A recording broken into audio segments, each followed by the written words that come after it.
எப்படி மூச்சுக்காற்று உடம்புக்கு ரொம்ப ரொம்ப அவசியமோ, அதுபோல நான் சொல்லப் போகின்ற இந்த பழக்கம், பயிற்சி என்பது ஹோபோனோபோனோவால் பலன் கிடைப்பதற்கு மிக மிக முக்கியமானது. உடம்புல எவ்வளோ வியாதி வேணா இருக்கலாம், ஆனால் மூச்சுக்காற்று மட்டும் இருந்தால் அந்த வியாதிகளை குணப்படுத்தி விட முடியும் இல்லையா? அதுபோலத்தான் நீங்கள் வாழ்க்கையில் எவ்வளோ பிரச்சனை இருந்தாலும் சரி, இந்த ஒரு பழக்கத்துக்கு நீங்கள் எளிமையாக உங்களை ஈடு கொடுப்பீங்கன்னு சொன்னால், இதை வாழ்க்கையின் பழக்கத்துக்கு கொண்டு வருவீங்கன்னு சொன்னால், போனவால் உங்களுக்கு மிகச்சிறந்த பலன் கிடைக்கும். உங்கள் வாழ்க்கையில் மிகப்பெரிய மாற்றம் ஏற்படும் என்பதற்கு நான் உறுதி கொடுக்கிறேன். ஆம், நான் வி ரங்கநாதன், போனோ பயிற்சியாளர் சொல்கிறேன்.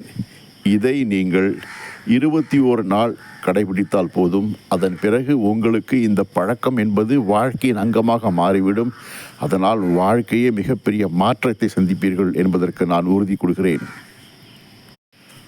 போனோ பயிற்சிக்கென்று நீங்கள் அந்த 4 வாக்கியம் சொல்வதற்கு ஒரு நாளைக்கு தினசரி ஒரு 5 நிமிஷமோ 10 நிமிஷமோ அல்லது ஒரு எண்ணிக்கையில் 108 எண்ணிக்கை, 46 எண்ணிக்கை, 48 எண்ணிக்கை, 100 எண்ணிக்கை உங்கள் பழக்கத்துக்கு நீங்கள் ஏதாவது செஞ்சுட்டு வந்திருப்பீங்க.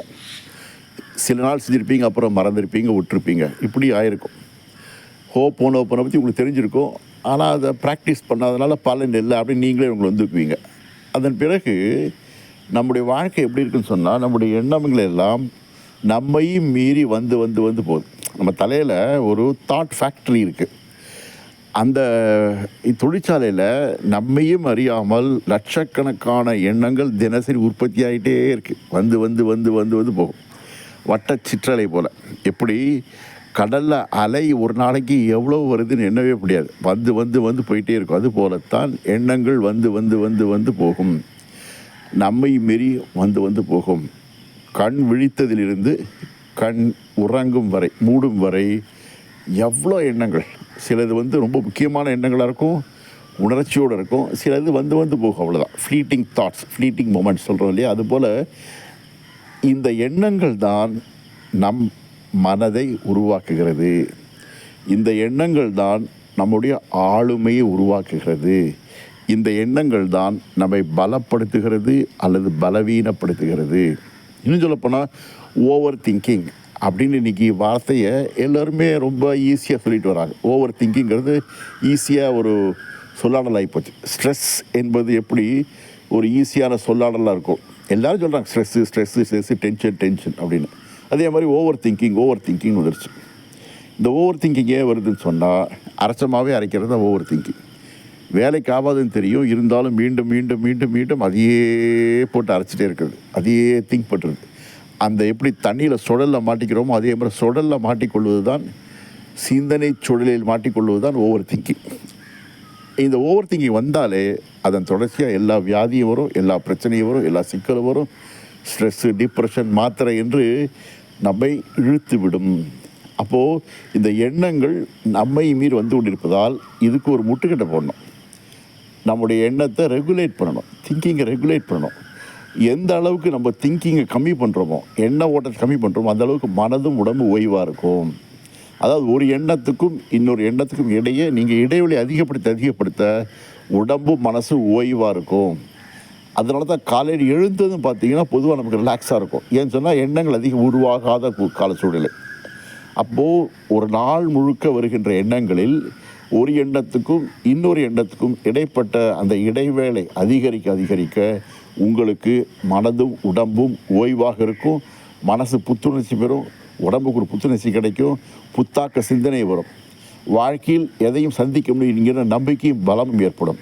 அப்போது ஒரு எண்ணத்துக்கும் இன்னொரு எண்ணத்துக்கும் இடையே இடைவெளி உருவாக்குவதற்கு எளிய ஒரு பயிற்சி வேணும்னு சொன்னால், அதுக்கு எளிமையான பயிற்சி இந்த போனோ தான். அதை எப்படி செய்கிறதுக்கு நான் சொல்ல போகிறேன். கவனமாக கேளுங்க, வீடியோ முழுக்க பாருங்கள். ஒரு பொழுதும் வாழ்வது அறியார், கருதுப கோடியும் அல்ல பல அப்படின்னு திருவள்ளுவர் நிலையாமை அதிகாரத்தில் சொல்கிறார்.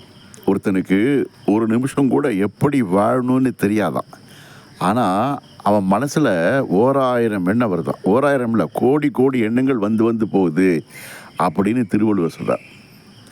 தாயமான சுவாமின்னு சொல்கிறாரு, எண்ணாத எண்ணமெல்லாம் எண்ணி எண்ணி ஏழை நெஞ்சம் புண்ணாக செய்தது இனி போதும் பராபரமே அப்படின்னு தெய்வத்திட்ட முறையிடுறார். அப்பா, என் மனசு எக்கச்சக்கமாக நினச்சி புண்ணாக போச்சு.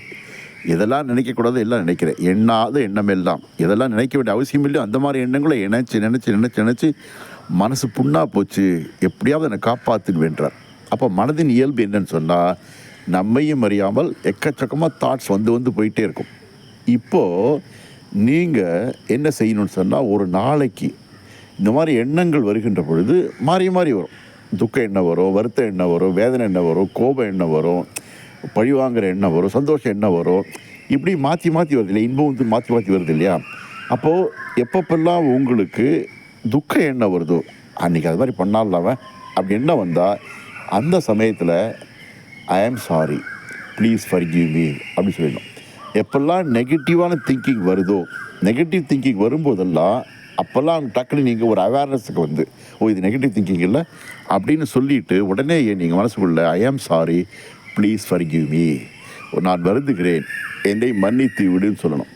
துரோகம், வருத்தம், வேதனை, ஒரு துன்பமான வார்த்தை கேட்டது, யாராவது உங்களை எரிச்சலடைய வச்சது, கோபப்படுத்தியது, அவமானப்படுத்தியது, இப்படி நெகட்டிவ் திங்கிங்காக இதெல்லாம் வரும்போது உடனடியாக நீங்கள் என்ன பண்ண, விழிப்படைந்து என்னை மன்னித்து விடு, நான் வருந்துகிறேன், I am sorry, please forgive me அப்படின்னு கவுண்டர் பண்ணாத. எப்பப்பெல்லாம் நெகட்டிவ் திங்கிங் வருதோ வந்தால் உடனே இந்த 2 வார்த்தையை சொல்லணும், ஐ am sorry, please forgive me. ஏன் சொல்கிறோன்னு சொன்னால், இந்த நெகட்டிவ் எக்ஸ்பீரியன்ஸுக்கு நாமும் காரணமாக இருந்திருக்கோம். அவன் தான் வந்து துன்பப்படுத்தினான் அப்படின்னு அவளை ப்ளேம் பண்ணாமல், உங்கள் வாழ்க்கையில் கடந்த காலத்தில் நடந்த அத்தனை துன்பங்களுக்கும் நீங்கள் பொறுப்பேற்கிறீர்கள் என்பது தான் ஹோபோனோபோன் அடிப்படை தத்துவம். அப்போது ஆழ் மனசில் இந்த ரிக்ரெட்ஸ், வேதனைகளை அப்படியே அமுக்கி வைக்கிறதுனால இந்த பயனும் இல்லை, பலனும் இல்லை. அது அப்படியே உள்ள அப்பப்போ வெளியில் வந்துகிட்டே இருக்கும், தலை காட்டிகிட்டே இருக்கும். எப்படி எலி பொந்தில் வெளியில் வருது, அது மாதிரி தலை காட்டிகிட்டே இருக்கும். அப்போ எப்பப்பெல்லாம் எண்ணம் வருதோ, நெகட்டிவ் திங்கிங் வருதோ, அப்போல்லாம் நீங்கள் டக்குன்னு ஐ am sorry, please forgive me அப்படின்னு சொல்லணும். இப்படி சொல்லி பழக என்ன ஆகும், நான் கொஞ்சம் நாளில் ஆச்சரியப்படுவீங்க, இந்த நெகட்டிவ் திங்கிங் வருது கம்மியாகிட்டே வரும். அதே மாதிரி பாசிட்டிவான சிந்தனை வருது, நல்ல விஷயங்கள் நடந்திருக்கும், கடந்த காலம் நல்லது ஞாபகம் வருதுன்னா நீங்கள் உடனேயே தேங்க்யூ, ஐ லவ் யூ என்று சொல்ல பழகணும். உன்னை நான் நேசிக்கிறேன், ரொம்பவும் நன்றி. சந்தோஷமான பாசிட்டிவான விஷயங்கள் உங்கள் மனசில் வந்துச்சுன்னா உடனே தேங்க்யூ, ஐ லவ் யூ என்று சொல்ல வேண்டும்.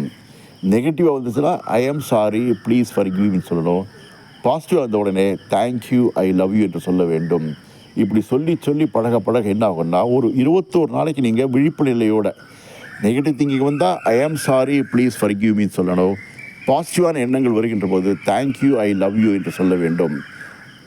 இப்படி சொல்ல என்னாகும்னு சொன்னால், உங்கள் மனசு பக்குவப்படும், பதப்படும், நல்ல ஒரு காந்த சக்தியாக மாறும். நல்லது இருக்கின்ற உருமாற்றம் நீங்கள் அடைவீர்கள்.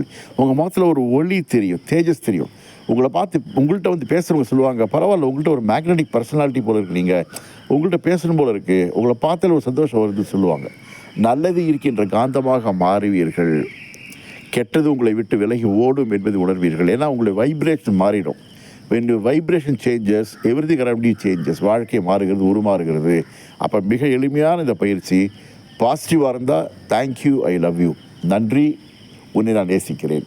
நெகட்டிவாக இருந்தால் please forgive me, I am sorry, நான் வருந்துகிறேன், என்னை மன்னித்து விடு என்பதை நீங்கள் பழக்கத்தை கொண்டு வரணும். 21 நாள் பழகிட்டீங்கன்னு சொன்னால் அதன் பிறகு உங்கள் வாழ்க்கை பாருங்கள், ஜமாய்ப்பீங்க.